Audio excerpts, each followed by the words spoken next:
Hey guys, Eric Bischoff here to talk to you about my friends over at SaveWithConrad.com. Are you looking to get out of debt? Conrad and his team can make that happen faster than me firing the honky tonk man. Wow. And you know that controversy creates cash, right? But you know what doesn't create cash? Credit card debt. Save with Conrad can help you consolidate high-interest credit cards and all of your other debt into one low monthly payment. They can even help you get the cash you need for home improvements or anything else.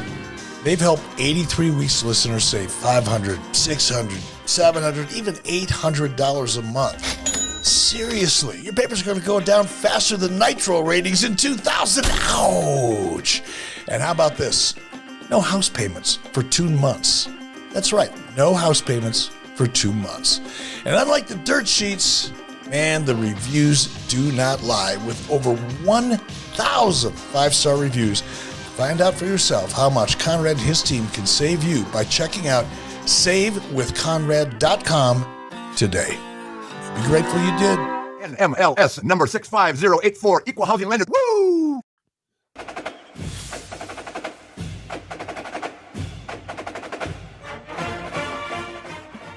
Hey, it's Conrad Thompson, and you're listening to Grilling JR with the voice of professional wrestling, Mr. Jim Ross. Jim, how are you, man? I'm good, Connie. Good to see you. Good to hear from you.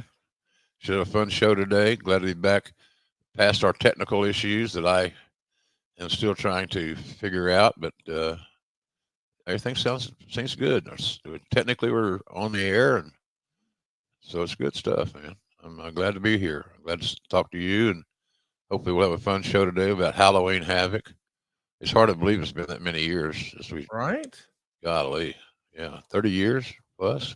We're not talking about Halloween Havoc this past Tuesday night from NXT. We're talking about the one from 1991. Gosh, what a long time ago that was.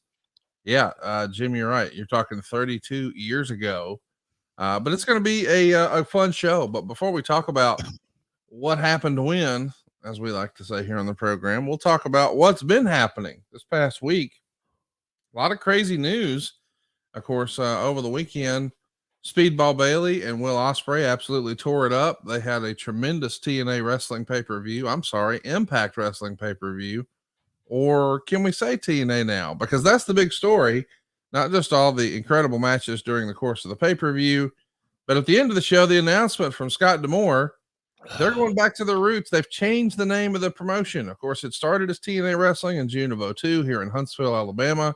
Eventually, they changed the name over to Impact Wrestling, and now they're back to their roots. They're TNA Wrestling once again. What'd you think of that? That's pretty rare that you see a company go back to their OG name.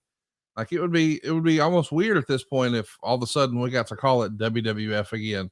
What'd you think about them calling themselves TNA Wrestling again? Well, it was surprising, to be honest with you. They got a lot of name identity and a lot of equity in that brand, so why not? Give it a shot. They're not going to hurt themselves. Right. So it seems to be timely, and hopefully it'll be a win for everybody involved. I'm pretty excited about it. I think they're one of the best kept secrets in wrestling. I think Scott D'Amore has one hell of a crew over there. I had the good fortune of attending a few Impact events and was blown away. It far exceeded my expectations. The actual presentation of the production in person, the hard work of the men and women between the ropes. Go out of your way. Check it out. If you haven't seen it in a while, maybe you fell into that internet LOL TNA, shake that off and give it a fresh set of eyes. Give it another look. You will be impressed with what you see. And you and I are impressed with a young man who, unfortunately, I think did not have his contract renewed, but boy, I think we're both still in the same camp pulling for him. Mr. Brock Anderson, no longer a part of the official AEW roster. I think people noticed that he was no longer on the roster page. He made a couple of tweets sort of confirming that he's going to do what his pal Dustin Rhodes would tell him to do. Keep stepping. And I'm excited to see what's next for him, man, because I really hope this is not the end of his wrestling journey, and I don't think it will be. Oh, I don't either. He's got a lot of potential, a lot of good upside, good kid. You know, he's been under his dad's learning tree, which is always good because his dad is a great teacher, great coach, great motivator. So no, Brock will be fine. Somebody will pick him up. He's got a lot of ability, a lot of potential. So we wish him nothing but the best. And I'm dear friends with his father, and so I'm pulling for Brock and his dad. So we'll see how it works out. It should be an interesting time for that family. It's going to be great. I'm sure his phone is absolutely ringing off the hook with independent promoters from all over the world trying to bring him in. And, it's probably like a lot of, young professional wrestlers in their career. They just get better with reps. And I think the more reps he sees, the bigger and bigger star he will become, and the brighter that star will shine. And keep up with him over on Twitter, and hopefully see him in a town near you sometime soon. Yeah, support the kid. He's a good one. His heart's in the right place. He's got ability. He's got talent. So we wish you nothing but the best. Good kid. Of course, the AEW train continues. We had a big Impact or a big Dynamite last night. Listen to me, with Okada in an AEW ring. Anytime you can see that, it's a real treat. Of course, there were a couple of surprises along the way. We finally got the Santana Ortiz match. It's going to be airing this Friday on Rampage. And of course, the train continues. You're going to be at the Mohegan Sun Arena. MJF will be there too. AEWTIX.com is where you can find Collision and attend in person. Lots of moving parts, lots of crazy stuff happening in AEW, but it feels like the big announcement over the last 10 days or so has been Sting announcing that he has a retirement date in mind. It's going to happen at the Revolution pay-per-view in 2024. I don't think they've announced a venue yet. I've heard whispers here and there and yon, but I don't know that there's one that's really pinned down. What'd you think of Sting's announcement? And if you were booking the territory, so to speak, where would you hope that Sting's last match happens? Well, on a pay-per-view of some sort. I think a pay-per-view is apropos to celebrate his career. And so it'll be fun to see how that works out and how the promotion evolves. So it'll be interesting to see going forward what's up for everybody. Sting has had an amazing career, and the fact that they're planning his exit this far out is good planning in my view. So we'll see how it evolves, and we're still a little ways away from that, but I'm anxious to go along on that ride. Me too, man. I think most of us are big Sting fans, and there's lots of speculation, and of course, it's always interesting to sort of fantasy book. If you were going to fantasy book his last opponent, we know at this point it's going to be a pay-per-view. We don't yet know the town. We don't yet know the opponent. But at AEW Revolution, I guess we'll call it Q1 next year in 2024. Would you have a dream opponent in mind for him somewhere on the AEW roster? Oh, there's a lot of guys that would love to have that last match with Sting. I think, there would be a lot of guys that stand on that line to celebrate his career and his last match. So it's hard to say who it would be, but somebody's going to be very blessed to have that opportunity to appear on that show against Sting. So I'd say it's quite an honor to be selected for that position. And I can't wait to see how it all pans out and how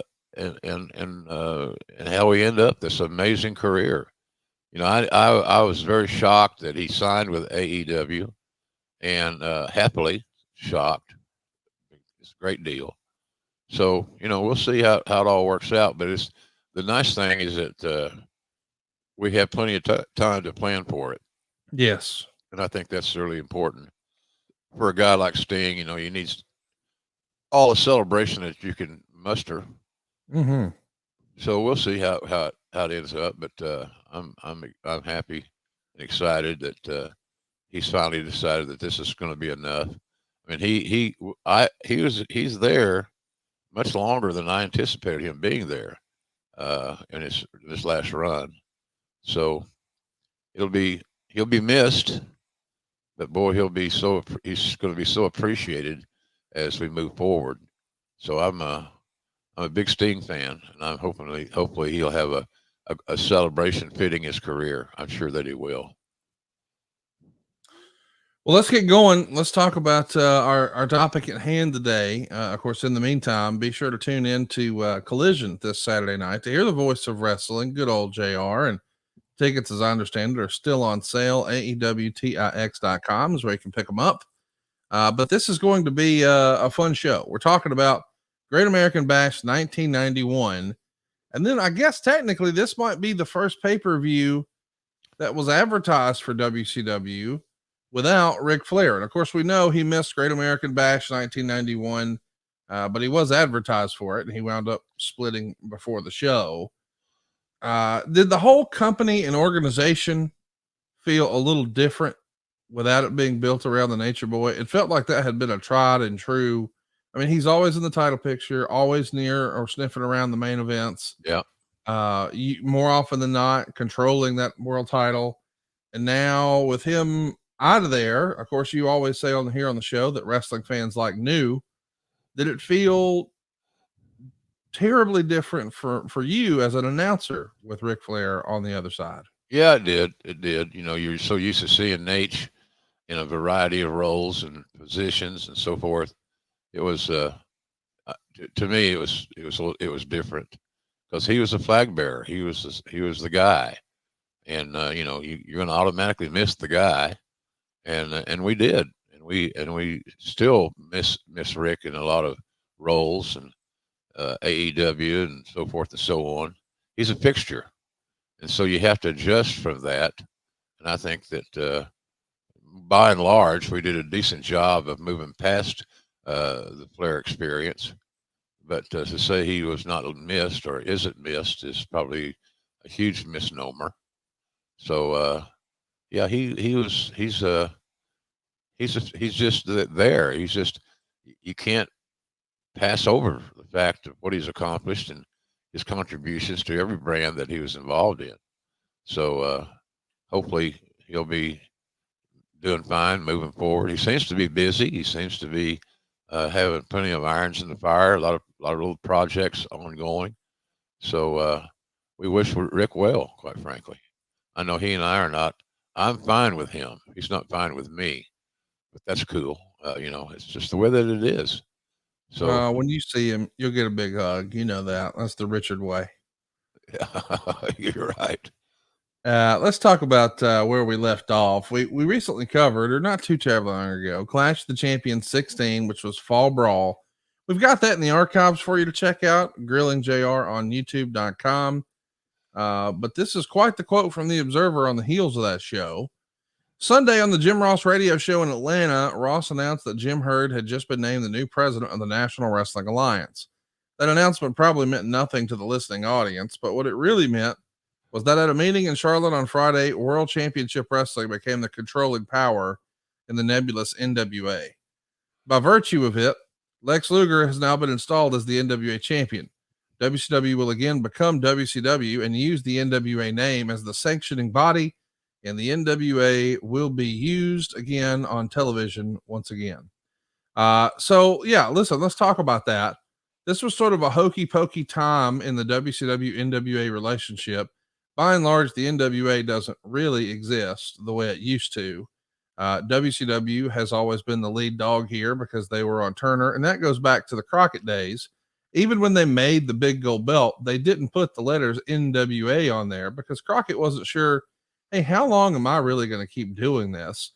Well, once the sale to Ted Turner happens, I'm sure that all the NWA folks were thrilled to have the association, but it became a hot button issue when that same big gold belt was now on WWF television. They did not want to be associated with the WWF, and frankly, WCW didn't want that either. So there's a lot of back and forth here, but I don't think many people would have had on their bingo cards 10 years prior. Yeah, Jim Herd, he's going to be the future president of the NWA. What? That would have been a real head scratcher, would it not? Oh yeah, absolutely. And still confusing. Too much politics. Yes. Too much politics, in my opinion. And it was just things got confusing, got muddled, in my view. So yeah, it was interesting times to say the least. Here's how they got so muddled. Of course, there's a whole, it comes to a head, the circumstances between Ric Flair and WCW, and specifically Jim Herd and Ric Flair. So when Rick's out of there, he's still technically the NWA champion. And the NWA board has a legal counsel named Dennis Guthrie, who, wouldn't you know it, also is Ric Flair's attorney. That board has 7 members, and the voting power is in the hands of those folks: Jim Crockett, Gary Juster, Jim Herd, Larry O'Day from Australia, Steve Rickard Sr., Steve Ricard Jr., both out of New Zealand, and one split vote between Carl and Elliot Murnick. So I guess somehow, some way, these guys get together, they make a vote. But the irony of this whole thing is the NWA's legal counsel, also Ric Flair's legal counsel. This is kind of a mess. Not kind of a mess. Yeah, that's one way of putting it, Conrad. Kind of a mess. Let's talk about Jim Crockett here for a minute. We don't hear his name very often in 1991. We do know that by 1993, he's at least kicking the tires on, hey, do I want to, after I've sat out my non-compete, do I want to actually go out and try this thing again? We know that, he at least started to do that, and maybe for whatever reason decided this isn't the right time or place. I think, as I understand it, he pivoted into ice cream of all things. But I'm curious, in this era, 1991, was Crockett a part of anything WCW related that you can recall? Now, I'm not saying David, I'm saying Jimmy. Yeah, not really, Conrad. Everything was still up in the air in my perspective, and it was still confusing. Who's going to represent this, and who's going to be the champion, and all these things. So it was a little convoluted, to say the least. Convoluted would be the way you would describe the belt situation. I think everybody agrees they had egg on their face with the idea that Bobby Heenan had the NWA World title on WWF television. Of course, WCW is demanding the belt back from Ric Flair, but Rick is saying, nope, it's mine. I paid a deposit for it, and I paid it to the NWA. So when I get my money back plus interest, and of course, WCW is thinking, wait, you didn't give us that money. We don't owe you anything. Well, it turns out WCW couldn't actually go get that belt. It had to be the NWA. So it does feel as if contractually, by the letter of the law, the NWA is going to have to get in bed with WCW in order to regain that belt. And I know that this was a really, really big deal in 1991, but I can't help but feel like, hypothetically, if there were some star who were to be fired by a company and he happened to be in possession of the world title, wouldn't we just go make another one? Who cares? That's one solution, no doubt about that. Yeah, make another belt. It's without sounding disrespectful, the belt is a prop, and we could have easily replaced the belt, but it just kept getting so many cooks in the kitchen. It was a lot of muddy water. It just wasn't a fun time to be in that company, because you never knew what was going to happen. It was hard to plan. It's hard to go forward in a productive manner because of all the confusion and the little alliances and so forth. So it was a tough place to work at that point in time, because we didn't really know what was next, and that just was the way it was. And it was just, you go to work every day thinking, okay, what's next? What's going to happen now? And we worked our way through it somehow or another. It was just cumbersome and awkward and kind of displaced in a lot of ways. So it was not a fun time to work there because of the uncertainty of so many things. Well, let's talk about the new thing that WCW is going to be trying here. We've never discussed this, because I'll be honest, until we started researching this show, I don't remember hearing this phrase. We've all heard the phrase booking committee, but Dave would write that the WCW organization has now created a steering committee as opposed to a booking committee. The committee is, quote, responsible for discussing with our director of wrestling operations, Dusty Rhodes, the direction of and emphasis on the various WCW money streams and the priority placed on each one. So the committee, composed of Jim Crockett, Jim Ross, Dusty Rhodes, Terry Allen, which is Magnum TA, Jim Barnett, and Jim Hurd, is there to set the long-term direction and emphasis, and will have weekly meetings. A steering committee. Now, it's almost described as if it is not necessarily to chart the course of what's important on TV, but kind of, but we're also tying revenue to it. And I mean, listen, anytime you can get in one of those meetings, that's the real guts of the business. I understand why you would want to be a part of that, but what can you tell us about the steering committee? Did it have any value? What did it entail? Well, that's a good question. Is this another grouping of people to help make decisions? It was awkward again. I used that word 2 or 3 times already. So it was very awkward. And, but it was what it was. We had a set of rules that we were given, and a set of criteria that we were given. So there, obviously we were encouraged to work within those restraints and that scenario. But it was always hard, man. It was always hard because the politics were still deeply involved in the decision making, and sometimes that just doesn't play well. Sometimes it's not smooth. And this was one of those situations where we had a steering committee, which I never got. And it was what it was. I mean, it was another way to get more people involved, more cooks in the kitchen. It was compromised and decision making, and so it was hard. It shouldn't have been as hard as it was.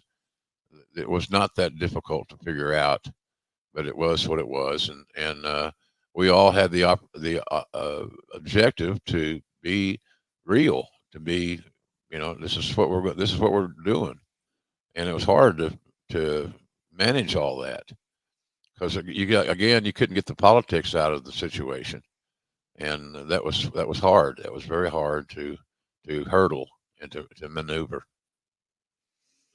Well, I'll tell you something that had to be hard on you back then is that there wasn't a product quite like Mood.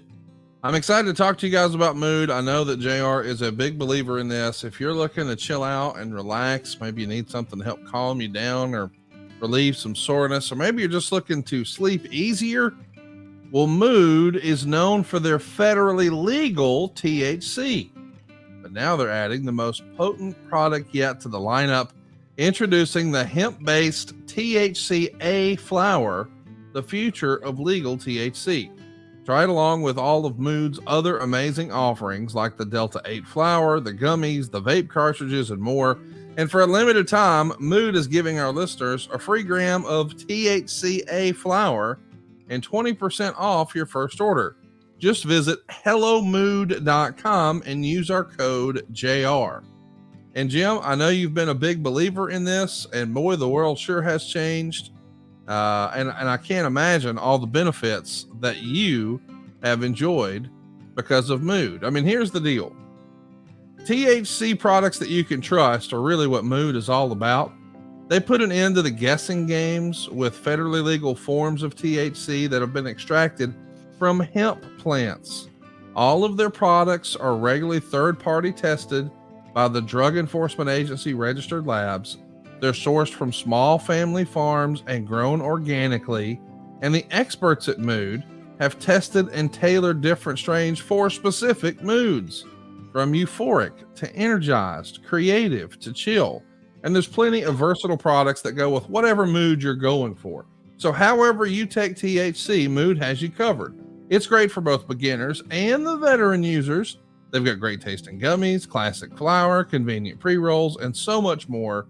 Seriously, this is a game changer. I think you're going to absolutely love it. To be clear, Mood has 10 high-inducing strains, the most potent they've ever offered. See, the THCA converts into THC when you heat it, so you get access to a classic marijuana high. But this is a real breakthrough in the world of legal cannabis. THCA flower, and now it's available for Mood. Try Mood's new THCA flower today. Get 20% off your first order and a free gram of THCA flower. Go now to HelloMood.com and use the promo code JR. That's HelloMood.com. The promo code is JR, and you'll get 20% off your order and a free gram of THCA flower. Jim, who would have had this? You know, nobody ever imagined this was even possible. And here we are, man. Yeah, you're no kidding. It's a changing world, Conrad, and certainly if used properly and per instructions and so forth, it's a great alternative. It helps people sleep, relax. It's just a real timely offer. Another great sponsor for us. HelloMood.com. Use that promo code JR and give it a shot. I think you're going to be very pleasantly surprised at what you find, and you'll be happy that you tried it. I know Jim's a believer. You will be too. That's HelloMood.com. Use that promo code JR. Now, Jim, I want to ask you about Jim Herd because I feel like at times he gets a bad rap and some of the criticism is warranted. People say things like, oh, he had never been involved in wrestling. He didn't know what he was doing. And listen, it's hard to argue that he didn't have an incredible resume for wrestling prior to this. However, I do want to give him some props for some of the great things that happened on his watch. We got Ric Flair and Ricky Steamboat in that wonderful trilogy. We got Terry Funk coming out of retirement for an incredible series of matches with Ric Flair. Big Van Vader was on his watch. The Steiner brothers rose to prominence on his watch. They had sponsorships with Coors Light, and they had their first tennis shoe deal with Ruse. Those are things that had often eluded wrestling companies, to have a beer brand and to have a sneaker deal and those type things. So he did a lot of great things, or a lot of great things happened on his watch rather. But one of the things I got to give him credit for, as silly as maybe a steering committee sounds in hindsight, if he knows that he doesn't know everything, what better way than to get together some of the smartest minds in the industry and create a committee? Like, if he's not strong in the booking, let's get a booking committee. I'm not really sure what I'm doing here with the rest of the other aspects of the business. Let's get a committee together. Leaning on experts, that's kind of a good thing for any manager, no? I think so. Yeah, I think so. But you can't divert yourself from the politics. And a steering committee, a booking committee, a committee of any kind is going to create political issues because you're not going to be able to get everybody on the committee that is beloved or respected by the majority. So it's hard to escape politics. And politics in pro wrestling in a boardroom type deal or whatever is always dangerous because people get their personal feelings and their feelings for their buddies involved, and it makes it really tough to achieve success and development. There's too many personal issues that people have to deal with. So, but in theory, to get all these minds together, if they were to be objective, is the right way to go, because you get a lot of feedback. If guys are honest and they're not trying to manipulate their own agenda, then I think you're making the right move.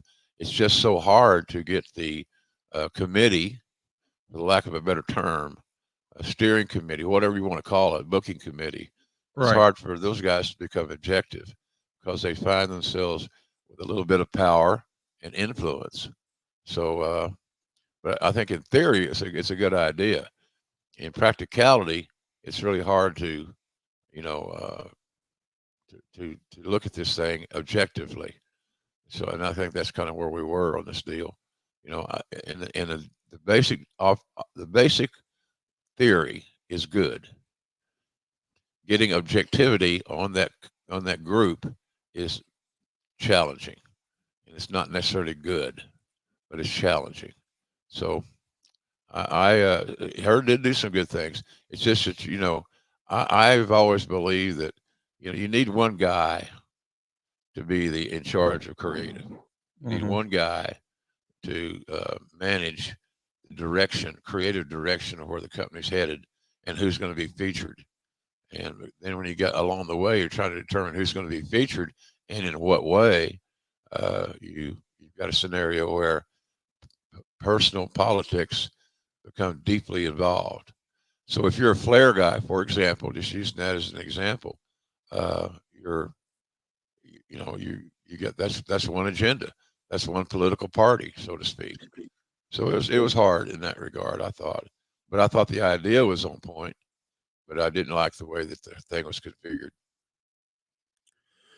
Well, let's talk about some other politics. It's written in the Observer that One Man Gang's future is in limbo. Apparently, on September 13th in Charleston, he refused to do a clean job for PN News. Quote, although he did it in a polite way, as opposed to others who aren't so polite about things. He was told to go home for a few days and think things over, but the last word I've gotten is he isn't expected back. Gang did work the match that night, and they had him lose by DQ, but he was sent home after the show. What do you think of that? I mean, clearly PN News is the flavor of the month, and as I understand it, he became a pretty polarizing figure in the locker room amongst the boys. And I guess One Man Gang, being the veteran, felt like, no, I don't really want to do that. That doesn't work for me, brother, as Hulk Hogan used to say. Was that a hill worth dying on, in your opinion, or was it probably time for him to move on anyway? It was, well, it might have been time for him to move on. There's no doubt about that. That's arguable, and certainly something to discuss. I believe that the One Man Gang had much more clout and credibility and value than did PN News. Gang was one of the great super heavyweights of all time. Yes. Without a question. Old George was a dependable and reliable, good guy. I got to know him when he worked for Cowboy in the Mid-South. He was like I said, he was one of the great super heavyweights that I ever worked with. He had some great matches with various guys in Mid-South, the UWF. So I was on the other side of the fence on that deal. I don't think that Gang should have been asked to do the favor for PN News. PN News should have been more than happy to have the booking and go out and have a great match, a head-turning match with this great super heavyweight. Those guys don't grow on trees, and you can't just filter through them. Gang had more time left in on his clock, and so I think that whole booking was reversed. I would have asked PN News. I wouldn't even ask him. Here's your job tonight. Here's what you're booked to do. You're going to put Gang over, and we appreciate your efforts, and move on. But there's always some political bullshit. Somebody's, obviously PN News was on somebody's political favorite list, right? I mean, wouldn't that make sense to you, Conrad? Why else would you have him beat the Gang? Right. It wasn't like we had a ton of guys over. So anyhow, I think it was too much to do, got out of hand. Again, one of those situations where communication was at a shortfall. Not a lot of communication. You just don't send a veteran home because you decide that he's better suited for losing to an up-and-comer. And that's what PN News was an up-and-comer. Let's talk a little bit about distribution. It's written in the Observer that there are problems with distribution in New York. It feels like this was a constant battle with WCW. We didn't read about these problems as often on the WWF side in the newsletters. Do you think they just had a more robust distribution team? They had a better plan. They had a better strategy. Was WCW just not built for distribution, or what were the problems? I know you worked in some of their distribution sales at different times. What challenges did you see there? Well, I think that the issue is WWE, WCW, WWF at the time. They had a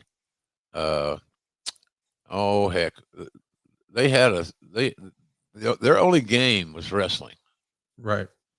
and so they focused on that.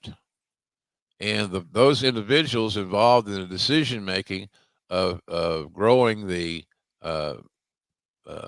brand distribution wise, their only product they were selling was pro wrestling. However, on the other side of the coin, we had in WCW, those guys that were doing distribution were navigating, they were negotiating, they were leveraging a variety of things, whether it be cartoons or movies, whatever it may be. So, I know we got on. So I can't remember. I went there. I think it was Ireland, where the WCW brand was. We leveraged, I think, CNN or something to get wrestling on. As crazy as that may sound, I think that was in like Ireland or UK, someplace over there. I can't recall. This too early in the morning. But nonetheless, that's where that was, and we had a good run with those guys, but everything became more prioritized because of the leadership of the company.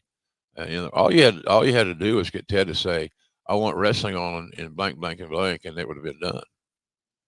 So that comes back to leadership, WCW leadership, and so forth. So when we finally got a little ammunition there to barter with, like CNN or whatever, cartoons, Hanna-Barbera, whatever it may be, we got a little stronger spot. But it wasn't an easy journey, and so it just took leadership. And that's Mr. Hurd had some challenges there without question. The Z-Man is going to make the news. He's going to be arrested on a Thursday on misdemeanor battery charges and also possession of marijuana and steroids. He's going to spend the night in jail. And the steroid charge, of course, is a felony in this era. After a hearing on Monday, his bail is going to be set at $36,000. And it's written in the Observer that the company was very supportive of Tom Zink in this situation. Man, that line just sort of jumps off the page at me. What do you remember about Z-Man's legal trouble?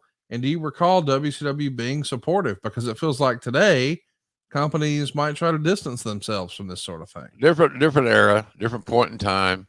I was also surprised to read this morning about the company supporting Z-Man, Tom Zink, in his legal issues, without a doubt. I just didn't see that. That didn't factor into my brain, because I think he was caught. If I'm not mistaken, there just wasn't a lot of outs. It was everything he was accused of apparently was. I don't know about the physicality aspect, but I do understand the the other parts of this scenario, possession, and those type of things. But you're right. Today's climate would not adhere to it. So was that a political thing? You think he was just in favor with certain members of? I don't know. It might have been. You could lean that way if you choose to. I don't know how politically connected he was. I don't recall him being overly connected, quite honestly. But he got a break there. He had the company was behind him, and they had a lot of clout in Atlanta with the legal area. Somebody knew somebody always. So I got a DUI there. I'm not proud to say, back in that era, and it was the Turner people helped me none. But I had friends from living there, working there, that helped me out. I got a good lawyer.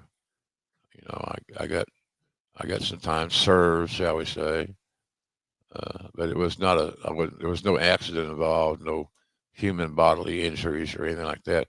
It's just the fact that I got caught in a traffic stop, and the guys ahead of me were getting checked, and I had been drinking, and you could smell it. So I was on my way home. But anyway, shouldn't have been doing it. There's no justification for it. I'm sorry I did it. I wish I had not. But I lost my driver's license for 6 months while I was there, and nobody said a word. Oh. Well, there's some great news for a friend of yours, a friend of ours in this era. It's written in the Observer. Cactus Jack signed a contract, I believe, for 1 or 2 years It wasn't too terribly long before this that he was actually mentioned as being one of the best unknown wrestlers in the world. And now he's going to get a shot back here in WCW. How excited were you to have Mick Foley on the roster here in 1991? Very, because still the character of the man, the integrity of the human being has not been altered. He's still reliable, dependable, good-hearted, willing to help others, great teammate.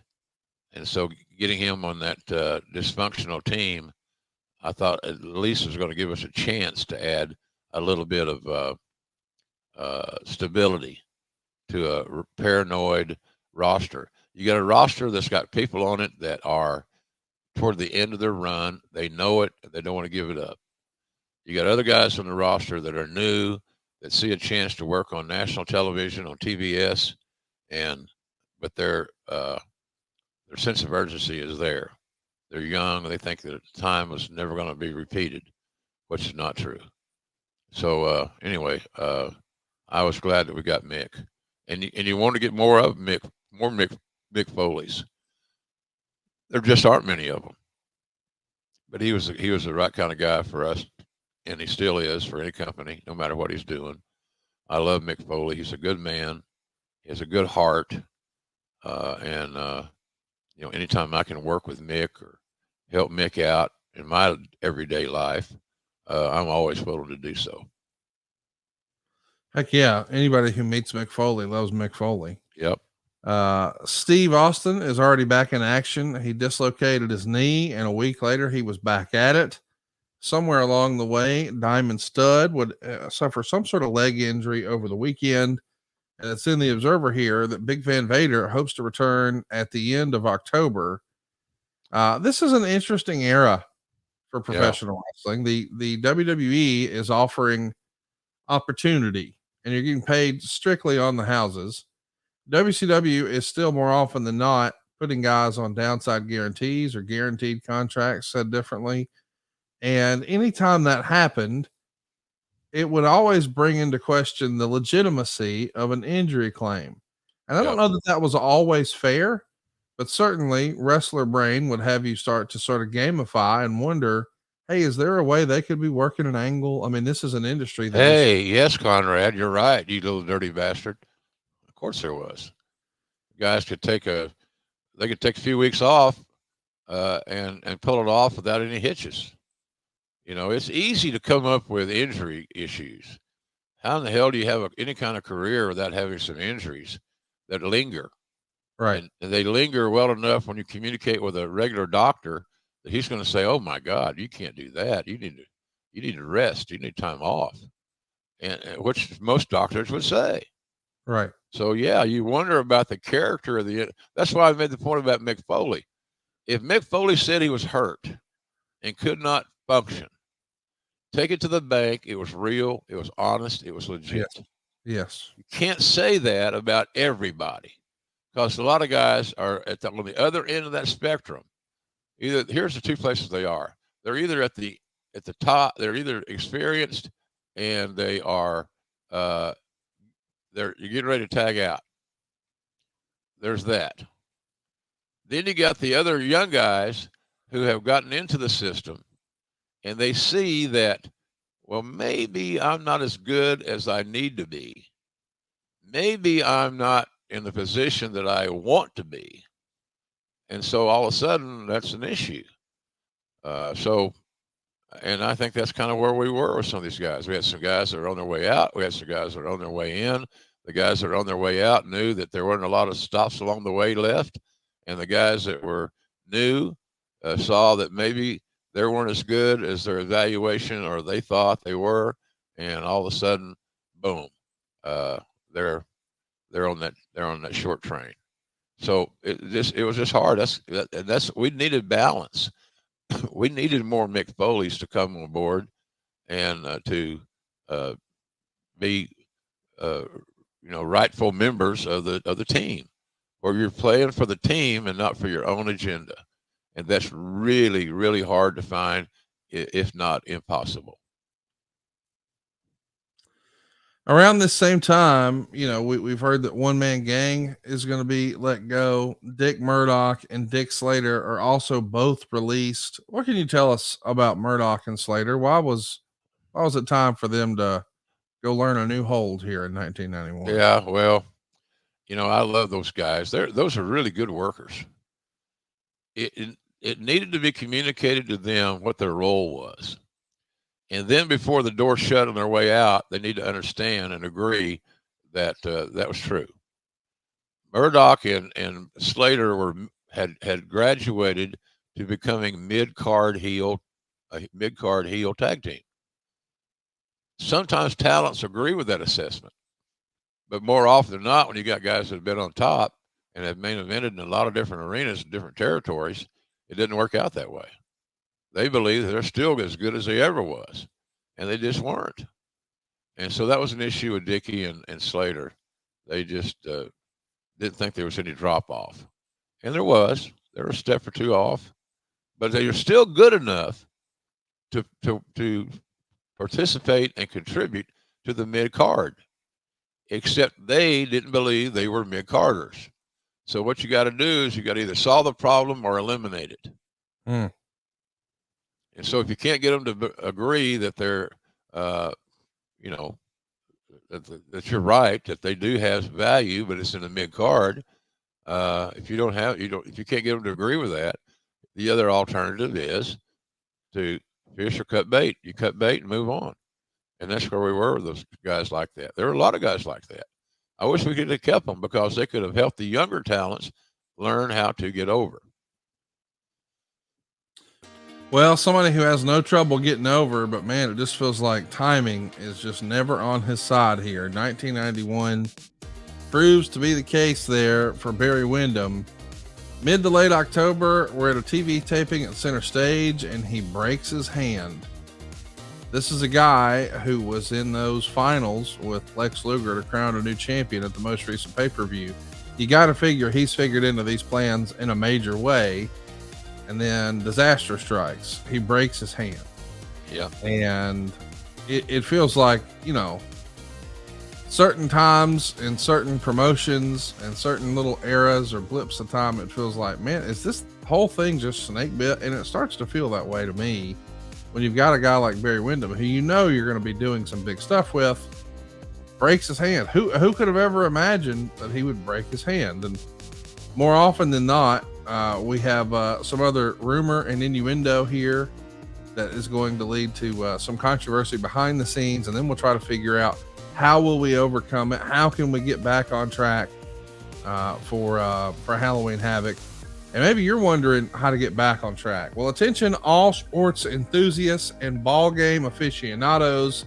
It's that magical time of year when football's in full swing, basketball is back, and the baseball playoffs have us all on the edge of our seats. But speaking of ball games, let's talk about the champion of the grooming game. You know the deal. Manscaped is here, and they've got a brand new Performance Package 5.0 Ultra. It's like having a sixth man on your team, ensuring you stay smooth no matter what you're into. So don't strike out on this offer. Head over to manscaped.com. Use our code JimRoss. You'll get 20% off and free shipping. Trust us, with the Performance Package 5.0 Ultra, you'll be the real MVP both on and off the field. When it comes to sports, it's important to know ball, and Manscaped sure knows their balls. It's peak season with the brand new Lawnmower 5.0 Ultra. It's going to take you to a whole new level. Let me explain. The Lawnmower 5.0 still has the skin-safe technology, but now they have two different enhanced skin-safe blade heads. First, a head with an upgraded trimmer to get your grass in playing condition, and then a dual foil blade, and that head is for top-notch smoothness. Take Tony Schiavone's word for it. He told me his sack was so slick, super slick, like an oil slick down there. And we all know that football is a game of inches, but Manscaped knows, especially with a guy like Tony Schiavone, that it's a game of millimeters. With advanced grooming tools like the Lawnmower 5.0 Ultra, you can tackle any hairy situation and come out looking like an MVP. Also, inside this bundle made for balls, you've got the Weed Whacker 2.0. That's your ear and nose hair trimmer. You can also find the Crop Preserver Ball Deodorant, the Crop Soother Toner, and 2 free gifts. With all that and a bag of ballpark chips, there's no reason not to put your game face on and give it a go. The playoffs are no joke, and neither is this. Make the right call with Manscaped. Get 20% off and free shipping with the code JimRoss at manscaped.com. That's 20% off with free shipping at manscaped.com. Just use the code JimRoss. We got balls and beard trimmers, but mostly balls. You know, I've been getting some good swag from those guys. Oh yeah, man, they're hooking us up, and I use it and I believe in it. You know, it's funny how you market things. If you are smart enough simply to try them, you come to your verdict very quickly. If it works for you, then it'll work for somebody else. And that's my thought on Manscaped. When it first came out, because it was so new, I was a little leery. You know, when you have somebody trimming your coconut hair, you know, you want to be confident. And so I became very confident of the product of Manscaped. It's just good. And the great thing for us to use it, it's getting better. It's improving. So I'm a big Manscaped proponent. Keeps you clean. Don't look natty and shitty. Manscaped, 20% off, free shipping right now. Good deal. Promo code Jim Ross. Give it a shot. You got nothing to lose but getting clean and looking good and making your significant other happier to do the exploring. Oh, there you go. Well said. Manscaped.com. Use the promo code Jim Ross. Get 20% off and free shipping. Let's talk about some WCW TV. Meltzer was pretty critical here. He says WCW TV the past 2 weeks has been more lively than in the recent past, particularly intense with a short Raw with Bobby Eaton and Abdullah the Butcher, with solid chair shots on both sides, ending with Cactus Jack doing the run-in and leaving both Eaton and Rick Steiner laying. On the 24th, Center Stage would see the tapings happen for both the 5th and the 12th. This coming weekend has a Freebird match and a squash when the Enforcers do a run-in, and that sets up an impromptu 3-star match. And Steve Austin would beat Chip the Firebreaker to keep the TV title when Austin would headbutt Chip when he went for a leapfrog. Paulie Dangerously is doing an interview with Abdullah the Butcher and Cactus Jack, where they opened a big box and had a birthday cake for Sting, and they sang happy birthday as they both ate cake. This is a tremendous promo. Such a great time in my fandom. I'll never forget that Cactus Jack promo where he sang happy birthday to Sting. And I think you're pointing out it's not Sting's birthday. And little details. And Foley points out, yeah, but I missed Sting's last birthday. And that was in fact Sting's last birthday. What a great line. Super fun. WCW creatively here. It feels like we've turned the notches up here. I mean, let's just run through the talent. Think about this Hall of Fame level of talent here. Bobby Eaton, Abdullah the Butcher, Cactus Jack, Rick Steiner, the Freebirds, the Enforcers, which by the way, Arn Anderson's part of that group, Steve Austin, we said Foley, Paulie Dangerously, Sting. You've got a lot of star power here. But 1991, I mean, there's no other way to say it. It's a down year for WCW and the WWF. I mean, this is the year where once upon a time, Vince McMahon thought he would run, the Olympic Stadium and we would have over 100,000 fans there. Ticket sales are so soft. They move it indoors. That whole Desert Storm thing was a total flop, but man, they're grasping at straws. I mean, I know we've said it before, but wrestling really is cyclical, even when you have all this Hall of Fame talent, right? Yeah, but they weren't Hall of Fame talents then. Right. That's the thing that we have to acknowledge, is that they were not Hall of Fame talents at that time. But we saw, of course, many of us did, and I'm sure most did, to be honest, that we had some stars. It just was going to take some time for them to continue to develop their game and present themselves creatively in the ring, bell to bell, all those things, interviews, as stars. So it just wasn't quite time. We were a little bit ahead of the game there. But you got to say, we had the foundation the foundation blocks, maybe more specifically, of a real good locker room. And like the names you named off, gosh almighty, they're phenomenal. And in the after effect, we knew that they were going to be stars, a lot of them, but they just weren't there yet. But I like where we were going to head. I like the fact of getting younger with in certain ways. It's not everybody was in their 20s, but still they were young as far as their journeys were concerned. And I think that was what was really important. I'm really excited to talk about some of the other details from this era, but one of the things that really jumped out to me is a report here that says there was an altercation on September 23rd in Dothan, Alabama, at syndicated tapings, where Luger beat up Dustin Rhodes and they replayed it. And I got to thinking, man, I kind of forget that Dustin was here in 1991. Yeah, he's a pup. And he is indeed a pup. And, we know that ultimately he's going to wind up leaving the company. There was that uncensored, we're going to fight on the back of a moving semi truck trailer gimmick with Barry Darso, and we were told not to bleed, but the agent told us to bleed, so we did what the agent said, and we both wound up fired. He would become Goldust, and that created such a huge opportunity for him. Yep. But I can't help but wonder, like, the natural Dustin Rhodes to be that good, that young, with that height, and just, for lack of a better word, natural given ring talent. Like, he had timing and so many of the other variables that it feels like people would just heap or loving adjectives that people would heap on Barry Windham. They don't always really stick with Dustin here. And it feels like there was a glass ceiling in place. And I want to ask a question here as respectfully as I can.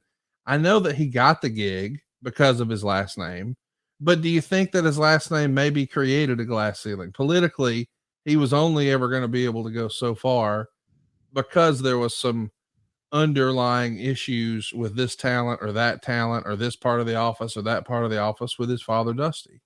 Yeah, of course. It's inevitable.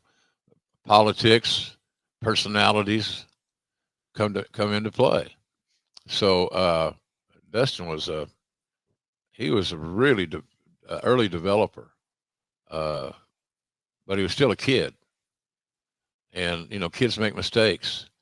Dustin didn't become what he wanted to be, and that was a main event guy, main event level guy, making main event money until he found Goldust. Right. And he made Goldust his own entity. And I've always admired him for that, because it was such a departure from what Dusty was. But if you go back and look at the Natural was a younger version of Dusty. The American Dream, the son of the American Dream, the grandson of the plumber, blah, blah, blah. So I think that moving to WWE and becoming Goldust when it happened was exactly what Dustin Rhodes needed. And then, of course, since he's become a hell of a hand, and he's still in his 50s, has great matches when he's booked. Yes. He's got a wrestling school that, for one thing's for sure, if you're out there listening and you want to find out where you stand or your skill set stands in the big picture, he's got a great school. And so it's just all about timing.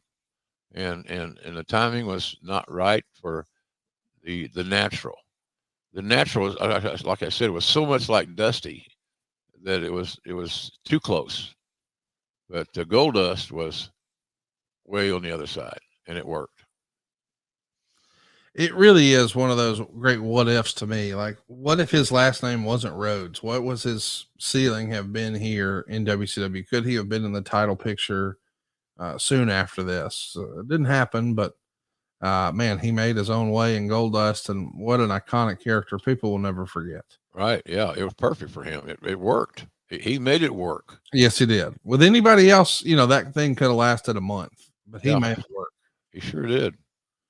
Meltzer would report there's some issues with Paulie Dangerously. In a story we don't have full details on at press time, Paulie Dangerously was suspended indefinitely by WCW on Monday morning and missed the WCW TV tapings on October 7th at Center Stage in Atlanta. The suspension, said to be with pay, covers all activities related to the company. Dangerously is under an announcing contract expected to be in the $125,000 to $150,000 per year range, and that expires on April 1st, 1992. And it's no secret within wrestling that the WCW steering committee wanted to change his role from announcer back to manager. Dangerously didn't want the role change unless they were going to make new financial deals, since it involved traveling and because his contract specifically called for added money for house show dates. However, from all accounts, this suspension had nothing to do with money or changes in the role. Do you remember what this suspension was about? I have a hard time believing it wasn't about money in some shape, form, or fashion. That's right. Quite frankly, asking a guy to go back on the road on a regular basis should come with additional compensation. Yes. And I don't know, all those issues seem to burden Paul in his entire WCW run was cash. I was perfectly happy to work with Paul as a broadcaster. I thought he was evolving into somebody really, really good, very talented. I think maybe the role was undervalued and underappreciated, but in any event, he was on his way to becoming the best TV color analyst in the game. And I'm not so sure that if Heyman were to step back into that role today, he could still do it. So I thought he was in the right as far as, if you're going to have me do more work, you need to pay me more. Now, what that more equals, I don't know. But certainly, if you're going to ask a guy to go back on the road, travel, go through the airports, check in the hotels, handle travel, blah, blah, blah, you should expect to pay him a few more bucks. And Paul was a very shrewd businessman in that regard. He knew what his worth was. But there's another situation where we have arguably the best color guy in the business evolving on our watch, but we screw it up. Let's make it more complicated. Let's dirty the water. And that's kind of what happened. Just leave it alone. He and I were doing fine, I thought. And I might be egocentric enough to say, well, of course you're going to say that, JR. But I thought Heyman and JR had a nice little, we had a nice chemistry. He knew how to piss me off, get me fired up, and I him. So I enjoyed working with Paul. He was smart. You could tell he had something big was going to happen in his wrestling career. And of course we see that now, where he's very involved in WWE. Oh yeah. And I suggest he's probably more involved in creative than we know. Well, you got to think he's super involved in his guys' stuff. Yeah. Let's talk a little bit about what could have been. Man, this is a story that if this would have happened, would have been incredible. Dave would write about it in the Observer. Apparently, there was a deal struck between WCW and Jerry Jarrett, which would have resulted in a title unification match with Lex Luger and Jerry Lawler. The National Wrestling Alliance name was going to be reintroduced as the supposed leading world heavyweight title, but not until the Luger and Lawler match took place. The company was working legally on regaining possession of the old NWA world title belt that Ric Flair has been using on TV.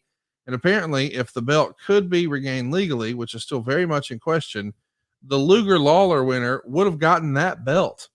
Apparently, there was an attempt at a strike back against the World Wrestling Federation, which seemingly had the dream match to settle the so-called real world title situation between Hulk Hogan and Ric Flair matches that are obviously and clearly the focal point of American pro wrestling right now to both WCW and WWF fans. Anyway, the storyline would be something to the effect of Luger challenging all world title claimants. Of course, neither Hogan, Flair, whomever may wind up holding a title in the WWF would respond, but Lawler would be the only world champion who would respond, and they'd market a match or a series of matches to determine who would call themselves the real world champion and introduce the new NWA name, crowning the new champion. The angle to start this scenario was supposed to be shot at television tapings on November 11th in Memphis.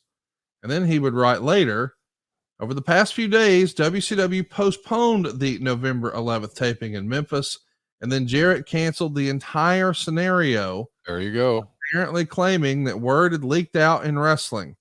As WCW officials were saying Monday night, the Friends of Dangerously were confirming the story was given out that Dangerously told Eddie Gilbert, and somehow this caused Jarrett to feel that now too many people knew.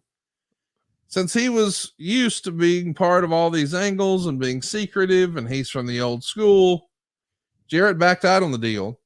Don't blame me. At least that's how the story goes. Dangerously was then suspended for the remainder of his contract. So this would have been really fun. I love the idea of Jerry Lawler and Lex Luger hooking it up in 1991, directly opposite the Flair Hogan thing for the real world champion. That could have been fun, especially if they in fact had the big gold belt.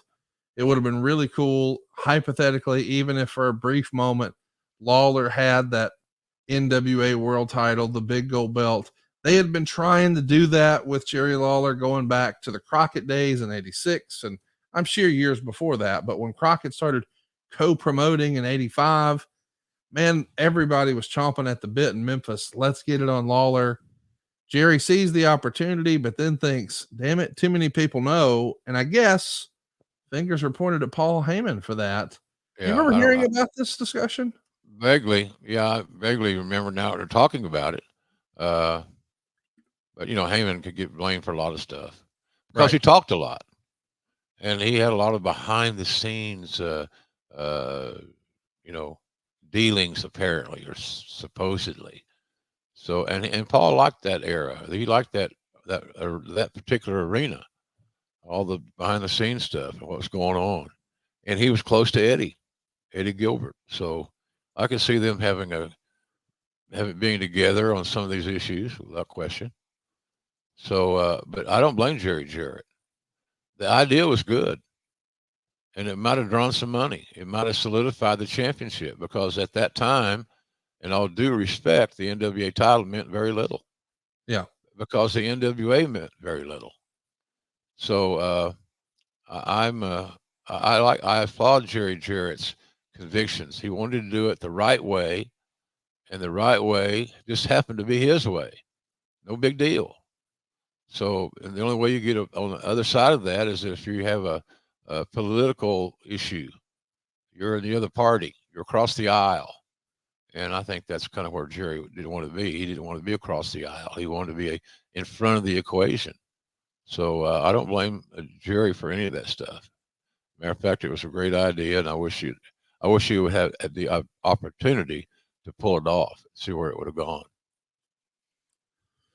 Well, of course, Paul E would claim he knew nothing about this, and he didn't know about it until the story blew up. And Meltzer would say, maybe that holds water because only people who would have called your Saturday hotline report would have even had an inclination or a hint or a clue that a Lawler Luger match might be on the horizon. Either way, we see Paulie Dangerously is going to be commentating on a handful of shows here, but those will be his final appearances until further notice. That means you're going to be doing some solo work here, or at least that's the original plan. Like, you always hate it to see one of your pals, one of your buddies, sidelined, whether they're sidelined with pay or not, because, well, it's probably not a good sign for their future. It makes you think about instability and causes worry and concern for, hey, what are they going to do when these paychecks stop? And now there's even more work for you to do. I know you've done 5-man booths and 4-man booths and 3-man booths and 2-man booths, but doing it by yourself, that's less than ideal, is it not? It is. Yeah. You need somebody out there to play off of and to engage and chat and selling the story, stay on the same page, listen very well to each other, but doing it singularly is more daunting. It's harder because you don't have somebody to answer that question. You can't ask any questions to any degree because it's just you and the other guy. It's just you and nobody else. So yeah, I did some solo work. I always think of how good a job Joey Styles used to do on ECW as the single broadcaster. He did phenomenally well, but it's better to have It's always been that discussion. Is it better to have a 3-man booth? It seems like in today's world, the 3-man booth is popular with administrators and so forth. So I'm a big. I can do 3 without a problem. When you get past 3, you start shaking the dice. It's hard. It's hard to listen to what everybody's saying, including your headset and everybody else, when there's so many voices being heard in your headset. So 1 is hard. 3 is hard. 2 is perfect, as a rule.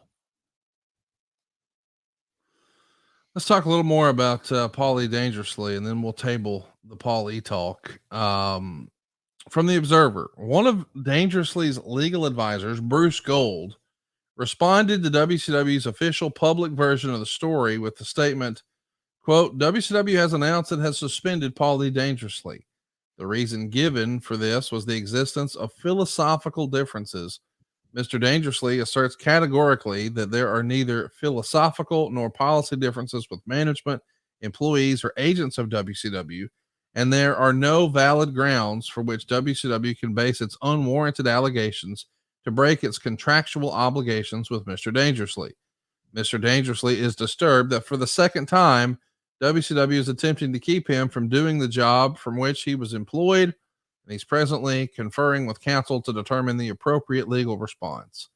He is prepared to seek all possible remedies in response to this illegal suspension and damage to his professional reputation and the goodwill associated therewithin. And of course, Dave would write, Jim Herd has the perfect right to replace Dangerously as an announcer if he was unhappy with his on-air performance. Whether anyone else agrees with him or they disagree with him, that is what the position of authority in an entertainment business entails. Boy, that is a Paul E response if I've ever read one. Just a reminder from Dave that, yeah, that's the way it works. You're allowed to have a boss. What did you think of the way Paul went legal or went public with his legal response, if you will? It was just cumbersome. It was just a mishmash in a lot of ways. Who are you to believe? Who are you not to believe? When will this be resolved? How do we resolve it? Again, I looked at it in a kind of personally because it affected my work because Heyman was my partner. And as I have mentioned here previously today, he at that time was arguably the best color TV analyst in the business. Right. And for a guy like me, that makes my job easier and makes the work that we both do a lot more effective. So I was not a big favor of this whole these issues. I thought like we were wasting a lot of time. This thing could have been settled by simply communicating at a higher level and honestly and realistically. I didn't find all those elements in place in this matter. It's announced that Dusty Rhodes is going to be in the corner of Ron Simmons. He's going to be his manager at Halloween Havoc. It's also announced that Mr. Hughes will be barred from ringside. And we've also heard word that Scott Steiner won't be working in the Halloween Havoc show as advertised. Instead, he'll be replaced in the Chamber of Horrors by Big Van Vader, which Meltzer says pretty much goes by who you believe. And some are saying he'll work the match. Others are saying he'll get medical clearance to return in late November. And, well, now the details of this Chamber of Horrors match start to come out around the 19th of the month. All that was announced regarding the Chamber of Horrors match on TV on October 19th is that there will be an electrified cage with instruments of torture. And the only way to win is for all the members of the team to escape from the cage within a prescribed time limit. When the time limit expires, the individuals left in the cage will have to face the yet announced torture. If it doesn't sound like a Jim Herd idea, I don't know what does. By the way, I do know the torture they'll have to face. Whomever gets left has their choice of getting electrocuted and guaranteed amnesia, or gets the real torture, locked in a room with 4 walls and 1 television, and they have to watch the Great American Bash pay-per-view start to finish. What a joke. The whole match is a joke. There's no way to sell that shit. No. It was horrible. It's amateur booking, and it sounded like compromise booking. So this guy get a piece of his idea, this guy get a piece of that idea, this guy will add this to the equation. It was just a cluster, and it was embarrassing to try to call it. Well, we know that the pay-per-view, here we come, man. We're going to have to deal with even more issues. You know, this is not too far removed from Ric Flair being the face of this place for as long as people can remember. The "We Want Flair" chants. How do you deal with that, Jim? Well, you basically have to ignore them because you don't know where to go with that story. You know, what do you say? You have to try to block it out of your mind as best you can, even though you can hear what many of the fans want. They wanted an H, and we weren't in a position at that point in time to respond to that or to make it happen. It's just more confusion, more of a roadblock here, there, bumps in the road. It was crazy, and it got old, Conrad. It really did. It got old, and there's just so many cooks in the kitchen that wanted a piece of that pie. I'm talking a lot about food here, you know. Hey, speaking of food, while I was in Memphis last week, I had breakfast with the King. Oh yeah, how was that? Great. It was great. There's some pictures out there that we took. We went to a little cafe there in downtown Memphis, and it was a place that Lawler told me during the breakfast that Elvis used to go there all the time and eat breakfast. That's not why we went, because I didn't even know we were going to Elvis's spot, but it was really good. You know, old school stuff, you know, breakfast food, fried potatoes, not baked potatoes, fried potatoes, great eggs.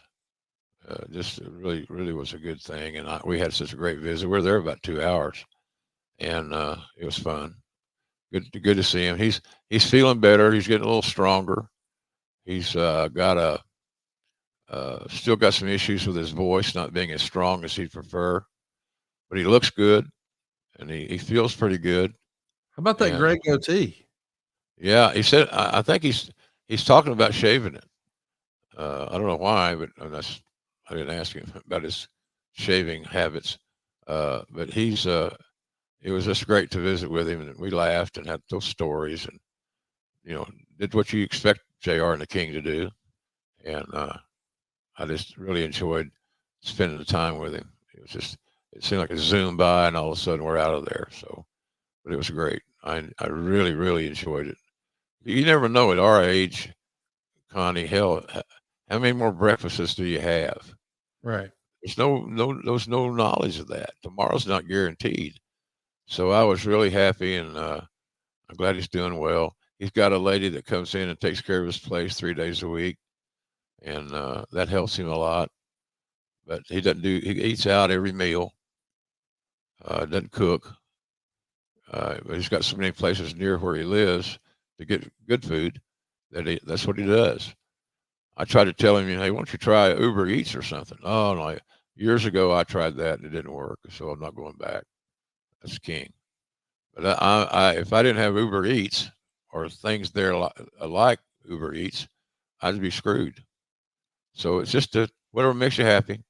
But what makes him happy is what he should do. If he likes going out to breakfast every morning at some place, have at it, man. Go get breakfast. Go get lunch. So, but I like having that food delivered. I'm lazy.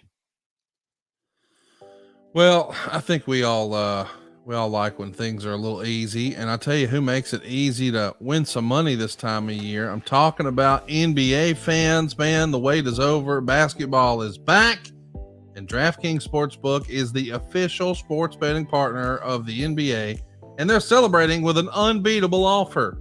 New customers can score $200 instantly in bonus bets for throwing down just $5 on the NBA. Win or lose, it doesn't matter. You'll start the season with an instant dub. And with DraftKings parlays, everyone's got a shot at even bigger basketball wins. String together multiple bets from the same game, or build your parlay across multiple games for a shot at making your payday even sweeter. Basketball's more fun when you're in on the action. Download the DraftKings Sportsbook app now and use the code Jim Ross. New customers can get $200 in bonus bets instantly for betting just $5. Only on DraftKings Sportsbook with the code Jim Ross. The crown is yours. Gambling problem? Call 1-800-GAMBLER or visit www.1800gambler.net. In New York, call 877-8-HOPE-NY or text HOPE-NY.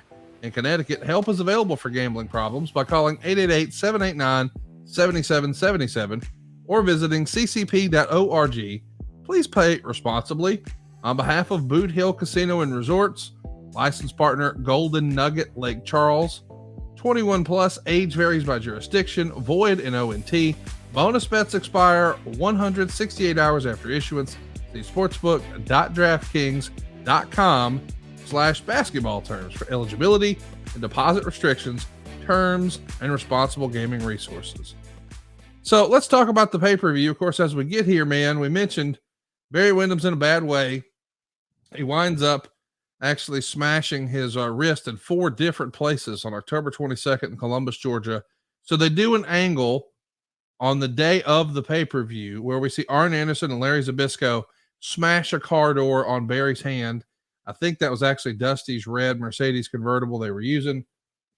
But a really fun cover story. I love when anytime we would see horseman-like characters doing an attack in a parking lot. That's what this feels like. You see Dustin jump in and drive Barry off.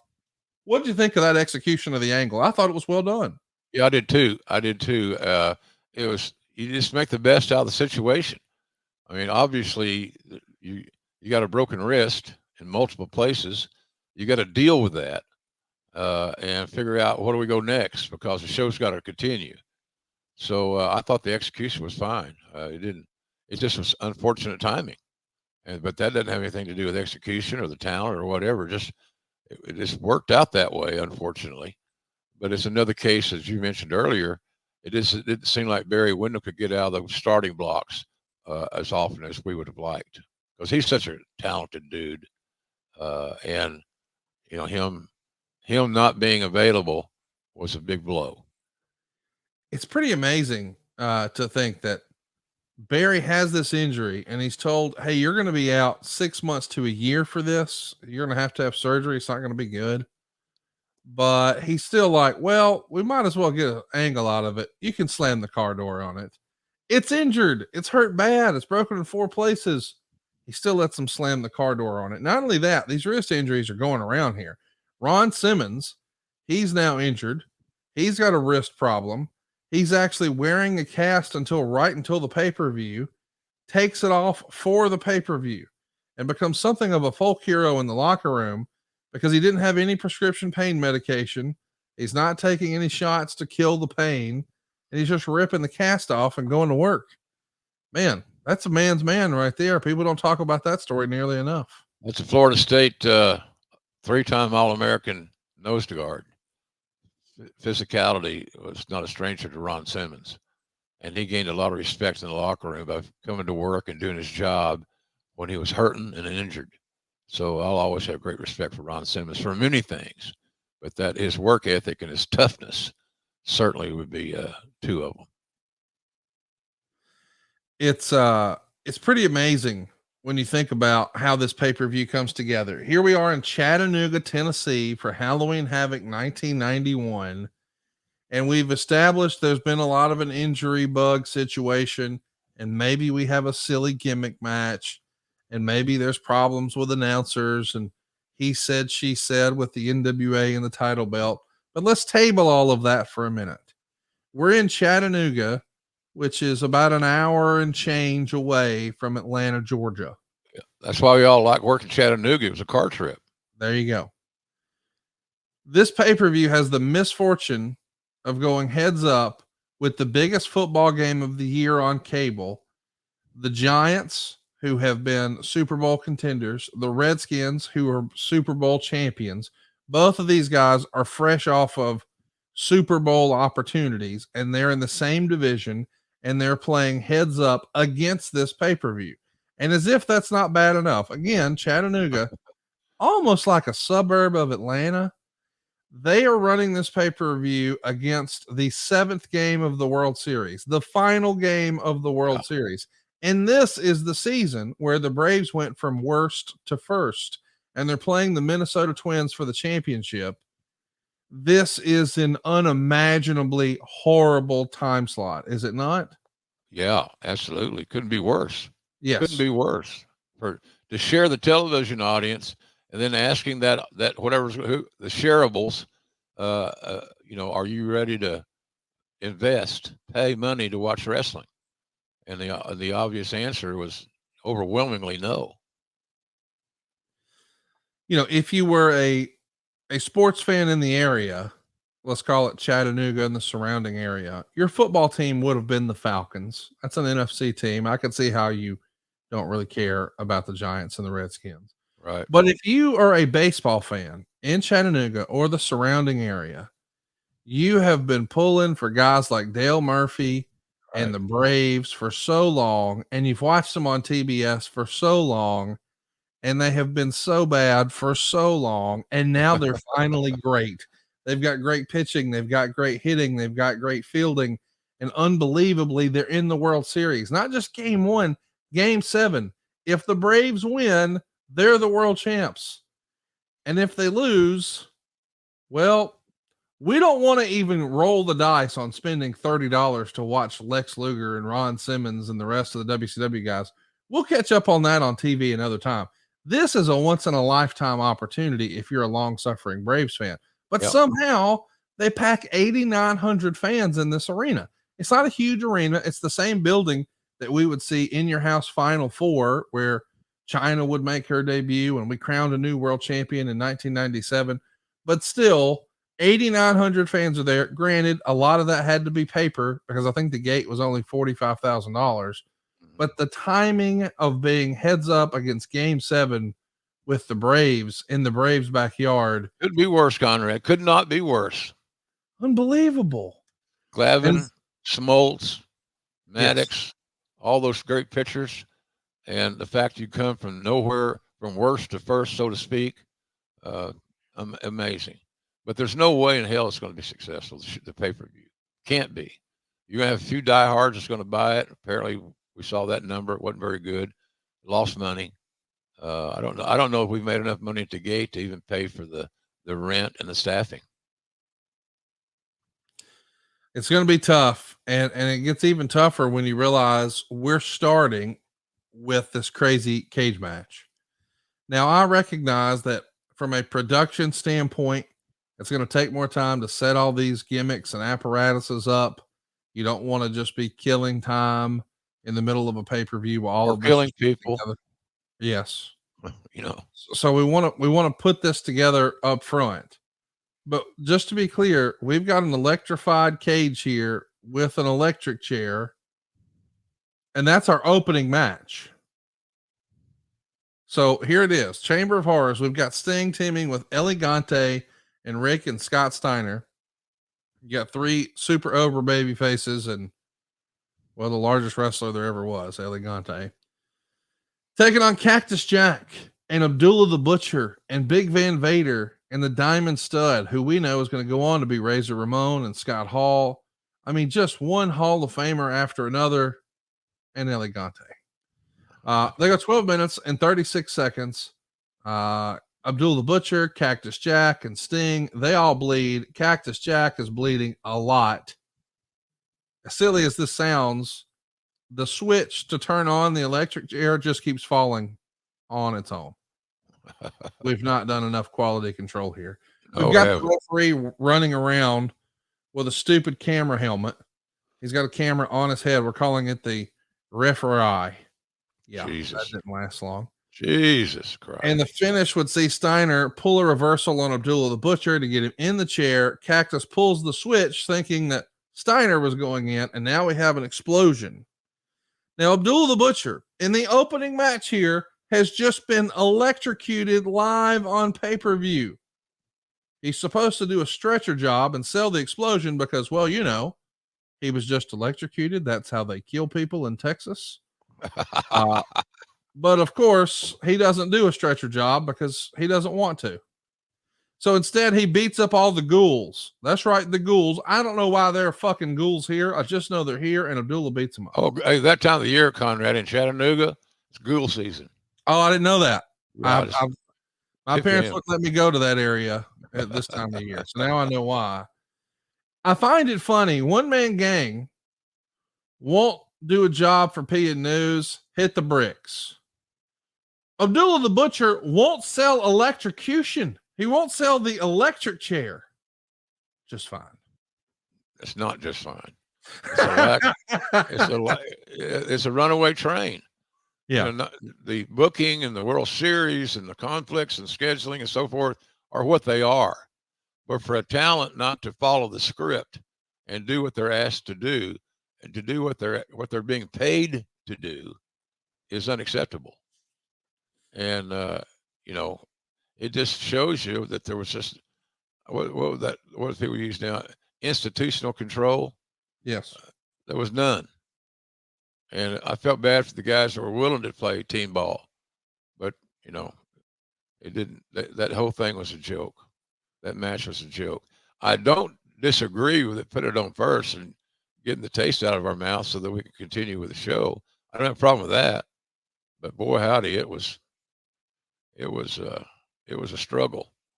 But I'm glad they put it on first to get the damn thing out of the way. Well, that's what's interesting to me. Now, I'll admit, I don't know shit about wrestling. You forgot about wrestling, more about wrestling than I'll ever know. But I've always been under the impression you don't want people bleeding in the first match because it's like, where do we go from here? And after we've seen everybody bleeding and all these weapons and an actual electrocution, a doggone electric chair, now let's see some headlock takeovers in match 2. That's a little weird, isn't it? Yeah, transitions were tough. But still, I applaud the fact we're doing this, getting this match on first, because we all believed it was going to suck.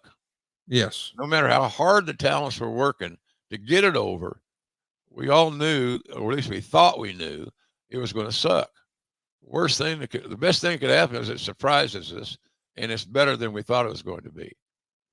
But not knowing all those things and not knowing the answers to all these unknown questions, it made sense to go on first with this crazy match.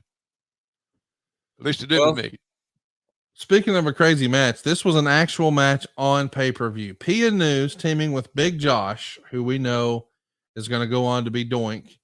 And they're going to take on the Creatures. And I know what you're saying to yourself. Self, who the hell are the Creatures? Well, it's Johnny Rich and Joey Maggs. Somehow, some way, P and News and Big Josh get the win. But this was a match on pay-per-view. It gets a star and a quarter. Up next, we get 2 incredible performers seemingly lost in a sea of what the fuck. It's Bobby Eaton and Terrence Taylor, who go 15 minutes and 41 seconds. My man, Bobby Eaton, pulls off the win with the Alabama Jam. Of course, Terry Taylor comes out dressed like a poor man's $1 Million Man. He's got Terry Runnels with him. She is calling herself Alexandra York. I like the concept of this. I loved her as a manager. Yeah. I think the world of these two guys as in-ring performers. And there's a lot of great stuff in this. This is the sleeper match of the whole show. 3.5 stars. This might actually be Terry Taylor's best ever pay-per-view match. Yeah, it might be. But just another great day at the office. I mean, if you had a chance to see those guys in their prime, you were in for a real treat, and this was a great example of that. I agree with that, Conrad. You know, Terry was perfect for that role, and a very underrated manager, for lack of a better term. Looked great, fit the part, always in great shape. She became a student of the game, which can be a blessing or a curse. But I like that presentation. And I think when you get the combination of a Bobby Eaton wrestling Terry Taylor, you shouldn't have any issues. You should have a good match. And Terry also added to that equation. So it was surprisingly good. And I was happy for everybody involved. Next up, we get a very young Johnny B. Bad wrestling Jimmy Garvin. Michael Hayes is going to be here in his arm in a sling in the corner. And you see he's wearing Braves gear on the way to the ring. They want to make sure that the fans know, hey, we're baby faces. Johnny B. Bad, though, actually winds up breaking his nose doing a sunset flip off the top rope, which might be one of the dumbest moves in the history of wrestling. I'm not saying it wasn't a cool move, but I am saying logically, why would I throw myself off the top rope and land on my back? Like if someone slammed me that way off the top rope, I'd have to sell it like I was dying. But if I do it to myself and grab the guy's legs on the way down, well, now it's a move for me. I don't know. I can't really figure that out. How much time do you think that the agents gave Johnny B. Bad in his match preparation? You think they all really gave a shit? No, I don't. No. If they did care, then they wouldn't have done that spot. Well, and here's the thing too, Johnny B. Bad, to your point, is so new. I don't think people think about this, but he's like less than 2 years into his wrestling experience at this point. All right. And he's on pay-per-view here. And Meltzer would say Bad showed a lot of improvement and took great bumps. Although he showed he was green in a lot of ways, as well he should. Johnny B. Bad gets the win though. It's the left hook. It's the kiss that don't miss. That gets the pin.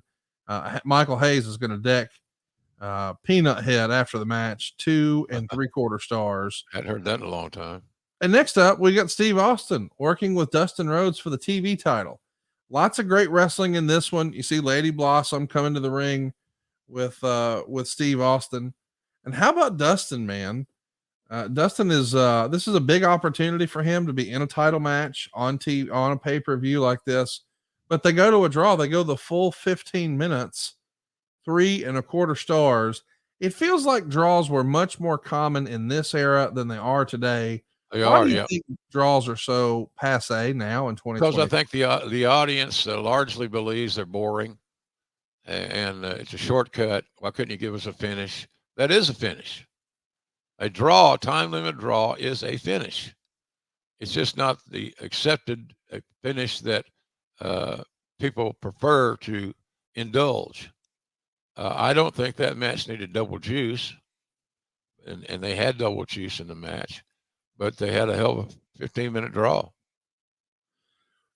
I know that a lot of my other co-hosts, boy, they like to give Dave Meltzer a lot of shit on our podcasts, and I hate that sometimes. Sometimes I think they're justified, and sometimes I think they protest a little too much. However, got to give Dave some props here.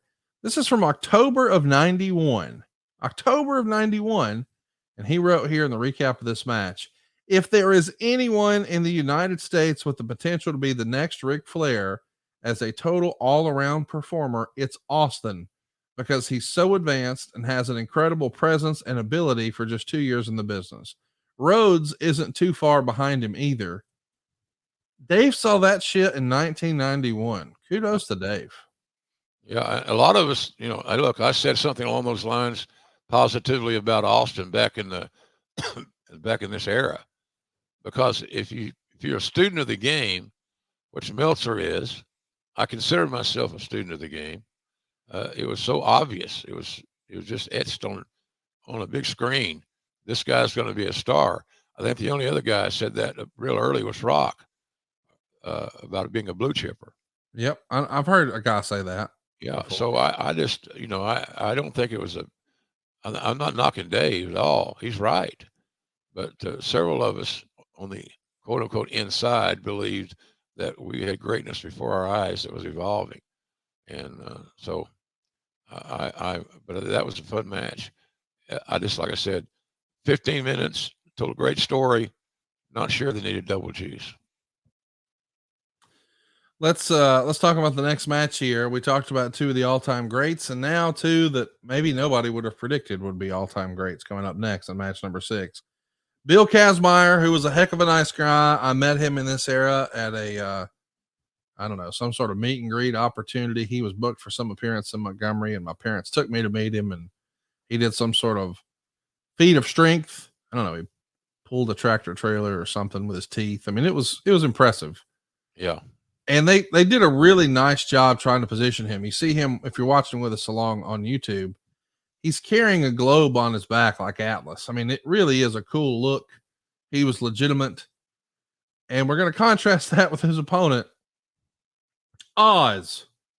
Of course, we know this is going to go on to be Kevin Nash, one half of the Outsiders, and Diesel, the WWF World Champion, and bona fide Hall of Famer in every respect and regard. But Oz, yeah. Kaz gets the win with the torture rack. They go 3 minutes and 58 seconds. Meltzer would say these guys could have had the worst match in the history of WCW pay-per-views, but the company didn't allow enough time. It could have been much worse than it was, but that's still no reason for it being here in the first place. Negative half a star. We know that Kevin Nash is very early in his wrestling career. So is Kaz Meyer. Man, like whoever put this together, again, what the hell do I know about wrestling? Wouldn't you put the green guys with a veteran to just make this thing passable? Putting two green guys together, I don't know about that. Yeah, it's questionable booking, obviously. Yeah. Neither guy was ready. You know, they were one-dimensional at that early stage of their careers. You're right about Kazmaier. He's a nice man. Yes. Good guy. And of course, the success that Kevin Nash had compared to Kazmaier is not even on the charts. I mean, Nash became a bona fide global superstar. And I've always pulled for Kevin. You know, he was on my radio show that we feature these studio sessions from time to time. He was one of my regular guests at WSB Radio in Atlanta. So I've always been in Kevin's corner, but I'm with you. I would have, if you want to give him exposure, then you put him in a position to win. And we didn't do that. I don't know why. It's just silly. Didn't make any sense to me. Well, another thing that maybe didn't make sense to you is the push for Van Hammer. He's going to pin Doug Summers here in 1 minute and 12 seconds with a slingshot suplex. Meltzer, not a fan, says Hammer only missed 3 of the 5 moves he tried. -1 star. Who was so high on Van Hammer? Is that a Herd push? What do you think? Yeah, Herd and TVS in general, they just thought putting a guitar and some rock music behind a guy was a giant step on the road to success. Had a great look, decent kid, but his skill set was very dubious at that time. So, but he had enough supporters to keep him on television for a good while. It seemed to me like somebody in WCW had a hard on for Van Hammer. And in fact, you can have a hard on for whoever you want, thanks to our friends at BlueChew.com. Look out, kids. Come on now. As good old JR would say, try it. It really works. And then just have them back up into it, honey. Come on now. BlueChew.com has the same ingredients as Viagra, Cialis, and Levitra, but in chewable form and at a fraction of the cost. And guys, today we got you free boners. That's right. Stay tuned. We got an offer where it's free to try. You can take them anytime too, day or night. Plan ahead or be ready whenever an opportunity arises. And it's so simple to get started. If you haven't already, let me explain. You sign up at BlueChew.com. That's easy. You consult with one of their licensed medical providers. Even easier. And then once you're approved, you receive your prescription within days. You see, it's prepared and shipped directly to your door, all in a discreet package.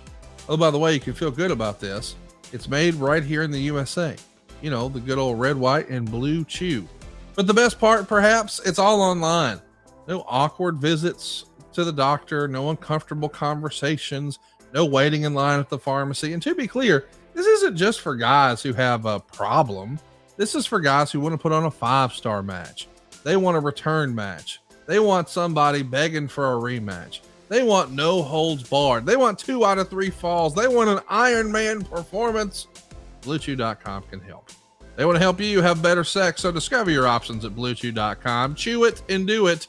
And boy, do we have a special deal for our listeners. Try Blue Chew free when you use our promo code JR at checkout. You heard me. Just pay the $5 shipping at BlueChew.com. Use our promo code JR and you'll receive your first month free. Visit BlueChew.com for more details and important safety information. And we want to thank Blue Chew for sponsoring today's podcast. And not that anybody cares. I used a little Blue Chew last night, Conrad. Oh, really? Did you get put over? Oh, yeah, I got the belt. Oh, there you go. There you go. Yeah, you don't do any jobs on your home court. I love it. I love it. Check it out. You'll be glad you did. BlueChew.com. Use the promo code JR. I'm telling you, it really works. 5-star reviews, all smiles. It's like a sore Peter. It's hard to beat. Next up, we've got a match that on paper feels like it should have been fantastic. Maybe it was a bit of a miss, according to Meltzer. Brian Pillman and Richard Morton. That's right, Ricky Morton, but now he's a heel. He's got Alexandra York with him. And they're here to become the first WCW light heavyweight champion. Meltzer would say, Pillman must not have recovered from his injuries. This match should have been a fast-paced, high-flying signature match to establish the division, similar to the great match that Pillman had with Brad Armstrong at the Clash, but it wasn't at all, and was the biggest disappointment on the show. Pillman won with a flying body press off the top rope in 12 minutes and 44 seconds. So this is the first time we're going to have a light heavyweight champion. This, of course, is the precursor to the cruiserweight championship we would see years later. Yeah. But Pillman had, this was his first match back. He had torn a muscle, I guess, in his shoulder, and was just not himself here. Maybe Meltzer thinks. Probably not the outing they wanted, but man, we got the right guy with the belt, did we not? Well, I think so, but that belt was not a real popular decision. A lot of the old school guys thought we were just convoluting the championship scene. I don't think that, but I knew in my heart, unfortunately, the company was not going to be committed to the junior heavyweight thing or the light heavyweight thing or whatever. And, and a lot of the talents thought it was the kiss of death to be anointed with that championship. Just because it says light heavyweight. Yep. And as it worked out, they were right. It never got over. It was a waste of TV time. Now, as far as the talents in the match are concerned, no issue there at all. But I just knew that the future of the title itself was not going to be well served. Let's talk a little bit about Brian Pillman Jr. here for a minute. He's recently, as we're recording this, debuted on NXT television, and they're calling him Lexus King. I don't know, man. Like, I know we both think a lot of Brian Pillman Jr. the person. Yeah. But calling him something else sort of caught me off guard. And I recognize that that's sort of the WWE way. But they are acknowledging who his dad is, but using a different name. What do you think of that? I was a little surprised. It's still too new for me to make a judgment call on. I was a little surprised, and don't know the significance of the name. I do know that in pro wrestling, the happy homecomings can always be where Brian Jr. Takes his name back. Yes. And his father's memory or something. But we'll see. But there's options there. I'm not wild about the name, but I'm sure they don't give a shit about what I'm wild about or I'm not, and I don't blame them. But I thought the name was a little unique.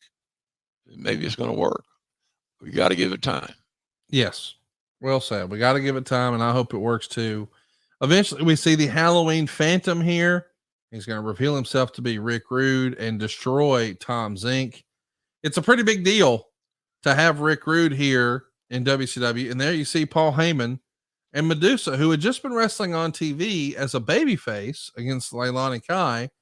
Now here she is being introduced, paired with the ultimate heel in Rick Rude, fresh off of his WWE run, and with Paul Heyman. And you see in the back that handsome Dracula figure. That's Eric Bischoff.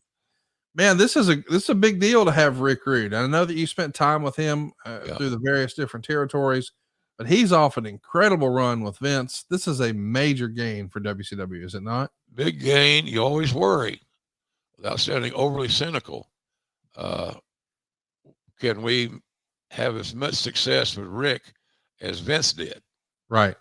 And that's always the question that looms out there. And so, but getting Rick Rude on our roster was huge, and it worked out really, really well. Next up, we've got the Enforcers. That's Arn Anderson and Larry Zbyszko. They're the tag team champs, and unfortunately, they're wrestling Chip the Firebreaker and Todd Champion. These are the U.S. tag team champs. They have an interesting look. It feels like they're straight out of the 80s. Maybe they could have been a part of a Chippendale troupe. Meltzer would say the Patriots have a lot of negative charisma. Everyone tried, but Todd has this knack of never being in the right place at the right time. The enforcers were pretty much the faces here. When Larry Zbyszko is a face, something is amiss. I really enjoyed the look of the Patriots, but even as a kid, I was like, well, they're not very good.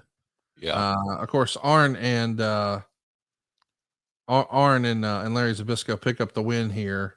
What do you think? Was this more of just a styles clash? You got real veterans versus some pretty green fellows. It was an enhancement match, Conrad. Yeah. That's what it was. It was a TV match. That's all. That's what that was. The Firebreaker and Chip and all that stuff. They weren't ready for prime time. They worked hard. They're good kids, but they weren't ready. On a scale of where did they rate with Arn and Larry, it wasn't even close. So to me, it was more of an enhancement match than it was a pay-per-view like main event. Here we go. It's time for our main event. We've got Lex Luger and Ron Simmons. Now, as a reminder, Luger is our champ. He's got Mr. Hughes and Harley Race with him. He is a heel now, just merely by association with Hughes and Harley Race. Meanwhile, he's taking on Ron Simmons, who has Dusty Rhodes in his corner. So if you weren't sure if you should cheer Ron, now you know, because Dusty's there. The first fall is slow, but Ron gets the win. 4 minutes and 52 seconds on the first fall, because it is a 2 out of 3 falls match. A spine buster does it, and Luger is going to continue to sell the back. And Meltzer is very complimentary, saying the announcing of this match was great in trying to get the story across. Luger wins the second fall by DQ, and it looks like they're going to take a double bump over the top rope. Either way, it winds up being a DQ, so now it's one apiece. And the third fall would see Luger bleeding hard way under the eye. Ron's going to make a big comeback and get down in a 3-point stance, and that's what he's known to do. Tackles Luger, who moves, and then Simmons winds up hitting the post. Luger then hits him with his pile driver, which in this era is his finish. So Luger is not using a torture rack here. He used a pile driver to win the title with Barry Windham at the Great American Bash. We saw the footage of Harley Race saying pile driver, pile driver, pile driver, and he finally hit it. And that's how we finished the pay-per-view. A heel winning the main event on a pay-per-view clean with his finish. No screw jobs during the entire card. Meltzer's blown away that this is even possible when it's booked by Dusty Rhodes. He liked the match too. He gave it 3.5 stars, but we're sending fans home on a downer. The heel won. And it almost makes me think, in hindsight, and I know why you liked the way it was, should we have started the show with the world title match, have the heel retain, and then let's electrocute Abdullah and send them home happy with the big explosion? You guys won. You could have. Obviously, yeah, sure you could have. And that's a very viable suggestion. I think they did it the right way because of the unknown entity. We're judging this after seeing the Abdullah debacle. So, but we didn't know how good or bad it was going to be. So, but what you suggest would have worked. I don't have a big issue. I would never make an issue that in the main event of a pay-per-view, it's always got to be a babyface finish. I think that makes it too predictable and too hard for the talents to get their stuff over. Well, let's do a few questions here, but before we do, I want to tell you that the Observer readers, the readers of the Observer, gave it a 58.9% thumbs up. What'd you think, Jim, of this show? Thumbs up, thumbs down, thumbs in the middle? Well, if you do like they do on Olympic judging, you take out the high score and the low score, and what you got. I thought it was pretty good, better than I thought it was going to be before the show started. But that's because, again, I like the fact we opened up with that gimmick match, got it out of the way, and started moving on. And along the way, we had some pretty solid wrestling matches. It's just a little different because of the order and the progression of it. So, but I I thought the show was pretty decent based on what my preconceived notions were, which were not, my expectations were not high. Let me ask you this. When you see a baby face like Ron Simmons coming into the match here and then lose clean to the heels finish, does that sort of neuter the baby face? I mean, I know that we know he's going to get another bite at the apple. He's going to beat Vader. He's going to be world champ. That's a ways away at this point. Could we have gone with it here, or to protect Ron, should we have had some more shenanigans, do you think? I just think the process of getting Ron over was still ongoing, to be honest with you. Timing wasn't right. No, I see. timing wasn't right. When he beat Vader in Baltimore, that was right. Oh yeah, for sure. So just timing is everything. And but I didn't have, I watched this match again. It's just, they had a solid match. Yes. Told a pretty decent little story. Yes. I'm curious what you think about Lex Luger. Like, why was he hard to draw with here? Is this a function of what I would call like the Joe Montana effect? Because like with Steve Young was the person to succeed Joe Montana, those shoes were incredibly hard to fill. And even once he won a Super Bowl, 49er fans, it was such a big shadow cast by Joe Montana. That feels like the void and the hole that was left there by Ric Flair. It's not even really Luger's fault, in my opinion. It's whoever's in that spot. Fans aren't going to be happy. They wanted Flair, right? Yeah, pretty much. I think so. Lex just had a hard time connecting with a big portion of the audience. I don't know if it was aptitude. I don't know if it was his aptitude and how he related to the fans. I don't know that. It just never clicked in the way that you would think it would, because how he looked, how he represented, the exposure that he got, all those things still didn't get him over. And sometimes, you just got to be protected and put in the right role. And I don't know that we ever in the business ever got Lex in the total right role. Eric has a great question. He says, Jim, how would you rank the Chamber of Horrors match? Is it one of your top 5 worst gimmick matches of all time? And if not, what are some others that come to mind? No, that's a good one. Let's just stop there. I don't need to be punished anymore. Having to remember it. No, it was up there. It was pretty damn bad. I'm sure if I go back and researched it and looked at it, I could pick out another match or 2 or 3 after almost 50 years in the business that would tell you that it wasn't good. So, but that's all. I'll leave it there. It wasn't good, and I didn't enjoy it whatsoever. Something that is good is the old Top Guy Rumble. Jim, last month we announced our very first ever Top Guy Rumble event was coming to Tampa Bay during the Royal Rumble weekend in January. And we've now locked down our venue for ad-free shows, Top Guys members. We're going to the beach, baby, and we're hooking it up at the Marriott. Myself, along with Eric Bischoff, and some fun surprise guests, along with all of our top guys, will be hooking it up on January 26th and 27th for a Royal Rumble watch party, and you can still be a part of it. Become a top guy before the month's end and be eligible to join us on the beach for a weekend full of wrestling and panels and fellowshipping with your favorite podcast hosts. Just sign up this week only at adfreeshows.com. By the way, if your business targets men 25 to 54 years old, there's no better place to advertise than right here with us on Grilling JR. You've heard us do some of the same ads for the same companies for years. Now, why is that? Because it really works. With our super targeted audience, there's very little waste. So go right now to advertisewithjr.com to find out more about advertising here on Grilling JR. Also love to have your social interaction. He is at JR's BBQ on Twitter and at Jim Ross BBQ on Instagram. You can also find our show handles across all the platforms at JR Grilling on Twitter and Instagram, and Grilling JR over on Facebook. The easiest, cheapest, best way to support the show is to follow us and hit that subscribe button. Leave us a comment. Throw us a thumbs up over at Grilling JR on YouTube.com. And we've got a ton of fun swag and merch available for you now over at GrillingJRTees.com. But if you want to be, as a friend of mine says, in a reorder situation, can I recommend the all-purpose seasoning? I ate supper yesterday at 10 o'clock at night. It was popcorn. I didn't get to eat lunch until like 4 o'clock. My day was super jammed up. I sat at my favorite Mexican restaurant counter. And then at 10 o'clock, I was like, damn, dude, I'm hungry. I don't know what to do. Aha. Orville Redenbacher and a little all-purpose seasoning got together to make the ultimate tag team for me last night at 10 o'clock. Try it yourself. And I know what you're thinking. Aren't you supposed to put that on meat? Dude, it's great on eggs. It's great on pork. It's great on steak. It's great on chicken. It's great on popcorn.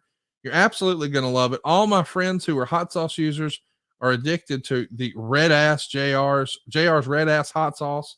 They've also got 2 different types of barbecue sauce. You got your hot and your original. I prefer the original. You got the Chipotle ketchup, the Main Event mustard. There's something for everybody, Jim. What have you been seeing flying off the shelves the most at jrsbbq.com? Well, as you mentioned, the JR's Red Ass hot sauce is building a nice reputation. It's got a unique taste. It's not overpowering, but it's damn sure good. And people continue to figure out new ways to eat our mustard. It's a jalapeno honey mustard. It's got a little personality to it. It's got, I think, 1 gram of sugar. So we're aware of those type things. So business has been really good too. We do see that sometimes shipping is an issue. That's not on our end, but we're going to correct the problems if we can. So, but the mustard, and then of course our old go-to is this all-purpose seasoning, as you mentioned, on the popcorn. My granddaughters told me about that a long time ago, that grandpa, we figured out another way to use the seasoning. So it's got a lot of uses. It's a matter of your creativity. We'd love to hear how you use JR's, what dishes you've created, how you season certain things with our products. It's just fun to hear and fun to try. Let me encourage you to go right now to jrsbbq.com. I hate to put your business on Front Street here and out you, but folks, Jim and his crew have woefully underpriced some autograph stuff, and you need to go snatch it up right now. They've only got a handful of action figures that are left. They're under $70 and they're autographed. If you meet JR and you buy the figure on your own, they cost more than that. Not only that, let me mention this. If you spend $20, you get a free signed Topps card. Throw that in your Google machine. Over on eBay right now, I'm looking at a 2011 Topps card autographed by Jim Ross, and it's to a dude's name, and it's $100. And they're just giving it to you free. It's absolutely free. These deals are too good to be true. They got to get some new mathematicians over at jrsbbq.com. They're giving away the stuff. I might hang up and go buy all the shit myself. It's jrsbbq.com. You're going to get a great product. You're going to get something that you and the family can enjoy. And you got something you can put on a shelf. And then someday when a rainy day comes around, cash it in. This is the gift that keeps on giving. I don't know why he's doing it, but he's doing it. He's giving it away at jrsbbq.com. Go take a look. You'll be glad you did. And next week, we're going to be talking about our friend Kane. We have talked about this for a long, long time. It's finally here. We're going to be talking about the real life Glenn Jacobs, his journey through being Kane, and all the good, the bad, and the ugly that came along the way right here on Grilling JR. And don't forget, catch the Voice of Wrestling this Saturday night. He's going to be calling Collision, and you can still see him live in person at AEWTIX.com. Jim, I never know what to expect when we get together, but I loved Halloween Havoc. I can't believe Halloween is next week. It's a fun time this morning. I appreciate the time. You bet, buddy. Appreciate you, Conrad. And certainly appreciate everybody for tuning in, joining us, telling your friends about us, and becoming a regular viewer each and every week here at Grilling JR. So have a great week. Thanks again for everything. We love you, and we'll talk to you again next week. We'll see you soon right here on Grilling JR with the voice of wrestling, Mr. Jim Ross. Hey, it's Conrad Thompson here to tell you a little more about what adfreeshows.com is all about. Get early, ad-free access to more than a dozen of your favorite wrestling podcasts every single week, starting at just $9. That's less than 20 cents an episode each month. And yes, you can listen to them all directly through Apple Podcasts or your regular podcast apps. How easy is that? Ad-free shows also has thousands of hours worth of bonus content and docuseries like Title Chase, Eric Fires Back, Conversations with Conrad, and The Insiders. Plus new series like The Book with David Crockett, Monday Mailbags with Mike Chioda and Nick Patrick, and a whole lot more. And you want to talk about early? You can't get any earlier than listening to the shows live. You can be a part of the live studio audience as we record the podcast. Plus, ride shotgun alongside your favorite childhood heroes for live watch-alongs, Q&As, and other interactive experiences every single month. Come on now, see for yourself what thousands of other wrestling fans from around the world have discovered, that adfreeshows.com is the best value in wrestling. Check it out today, and hey, when you do, the first week is completely free. adfreeshows.com.